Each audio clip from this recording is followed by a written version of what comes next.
Olá, meu nome é Paulo Borges, vou dar uma aula sobre atendimento ao politraumatizado. Essa aula é dividida em duas partes, tá? E nessa parte inicial nós temos como objetivo transmitir alguns entendimentos básicos sobre atendimento ao paciente politraumatizado. Lembrar que o principal protocolo de tratamento ao politraumatizado é denominado ATLS, tá certo? Lembrando que o paciente politraumatizado é todo aquele paciente que tem lesão em pelo menos 2 sistemas do corpo, sendo que uma dessas lesões deve ter risco de vida. Então, tenha, por exemplo, um paciente que tenha sofrido um traumatismo crânioencefálico e um traumatismo no tórax, por exemplo. Uma delas tendo risco de vida é um politraumatizado. Imagine, por exemplo, um paciente que tenha fraturado todos os dedos da mão. Esse paciente, ele tem lesão em apenas um sistema do corpo, que seria o sistema osteomuscular, e que não apresenta risco de vida. Portanto, esse não é um paciente politraumatizado, independentemente de ele ter muitos traumas, tá certo?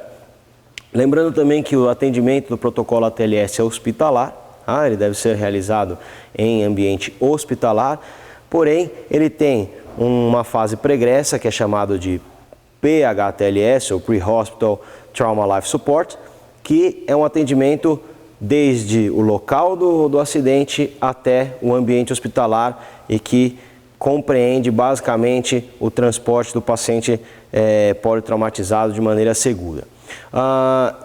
Basicamente, com relação a esse transporte, nós temos um foco ortopédico, que é basicamente a imobilização provisória das fraturas com talas, enfaixamentos, eventualmente trações ou até mesmo colar cervical e, lógico, a parte de segurança da coluna vertebral na utilização de prancha rígida e de colar cervical rígido também. Bom, então começando, o protocolo do ATLS nós dividimos em A, B, C e D.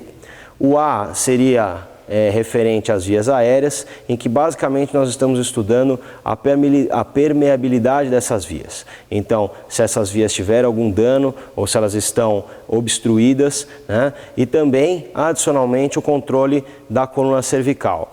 Daí, nós temos basicamente a parte da coluna cervical, que é o foco ortopédico, de quando retirar o colar, como fazer essa parte de manejo do colar cervical. Então, você pensa na retirada do colar cervical apenas em pacientes conscientes, orientados, ou seja, com escala de coma de Glasgow de 15, sem dor cervical e com raio-x normal. Ou, eventualmente, em pacientes inconscientes, nós podemos lançar mão da tomografia computadorizada. Quando a tomografia é normal, isso nos dá segurança para retirar o colar cervical, mesmo em pacientes inconscientes, dado que mais de 95% das lesões cervicais são evidenciadas pela tomografia computadorizada da coluna cervical.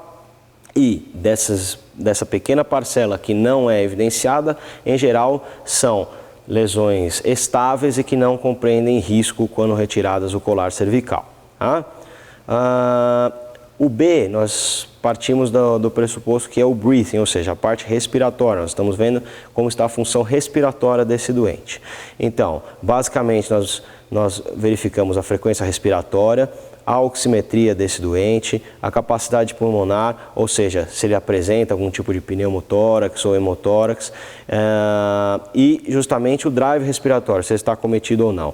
Isso tudo faz parte de pacientes que tiveram algum tipo de dano torácico, ou seja, contusões torácicas ou eventualmente ferimentos cortantes, ou então, no caso, por exemplo, ortopédico, se há uma lesão medular, esse paciente pode estar com um comprometimento de impedimento neurológico para que haja expansão da caixa torácica, certo? Tudo isso nós vemos no B, ou breathing, tá certo?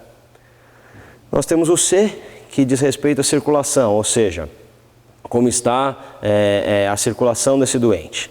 Nós vemos basicamente, então, a capacidade de bombeamento do sangue, que a gente evidencia pela frequência cardíaca, pela pressão arterial. Então esses são os parâmetros clínicos observados. E isso nos dá importância, especialmente quando há sangramentos ativos, como por exemplo, como vocês veem no slide, fraturas de ossos longos ou fraturas de bacia, que são lesões eminentemente hemorrágicas, ou seja, que podem causar um sangramento mais importante. Tá? No próprio choque neurogênico, oriundo de trauma raquimedular, ou então em lesões torácicas e abdominais, em que podem ter grandes sangramentos na parte, sangramentos internos, tanto para a parte torácica quanto abdominal. Né?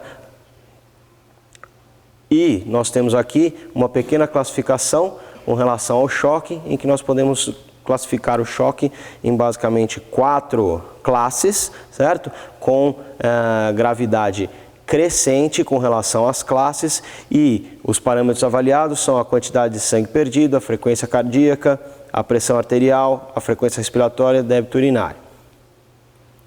O D diz respeito à disability, ou seja, o que o paciente sofreu com relação à parte neurológica. Nós temos então basicamente 2 coisas. Em primeiro lugar, a escala de coma de Glasgow, que diz respeito à consciência, tá certo? Em que nós verificamos se esse paciente está totalmente desperto e orientado, se esse paciente está com algum tipo de rebaixamento de nível de consciência, sonolento, se ele responde a comandos, se ele abre os olhos. Né? E, adicionalmente, nós temos a parte do exame neurológico distal, em que nós vemos a força muscular, tanto da parte dos membros superiores, dos membros inferiores, os reflexos. Uma outra escala bastante utilizada é a escala de Frankel, em que nós vemos um grau de acometimento neurológico, principalmente da parte distal do corpo, mais para os membros inferiores, em que nós temos uma classificação de A e, em que você tem o melhor cenário possível, em que não há nenhum tipo de acometimento neurológico, e crescentemente até A, em que há o déficit neurológico sensitivo completo, ou seja, o paciente não mexe, não sente absolutamente nada, certo? Muito bem, essa é a função motora de Frankel, e essa é a escala de coma de Glasgow, como vocês podem evidenciar. É importante notar que a escala de coma de Glasgow é uma classificação que vai desde o número 3, esse é o menor valor possível, até o número 15, que é o maior valor possível. Não existe Glasgow de 0, tá certo? Então, muito bem. E o E, finalmente, é a parte exposure, ou seja, o que o paciente sofreu de lesões externas. A gente verifica ferimentos externos.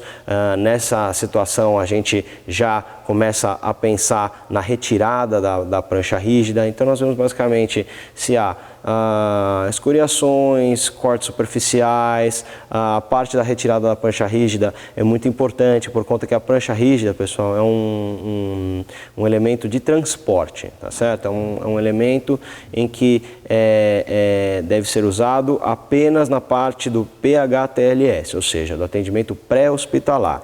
A prancha, ela não previne lesão neurológica, então ela deve ser retirada o mais precocemente possível para evitar a úlcera de pressão, tá certo? O que é importante para evitar o comprometimento neurológico é manter o paciente com colar cervical, quando ele não apresentar aqueles critérios para a retirada, ou então a mobilização em bloco para a proteção da coluna torácica e lombar.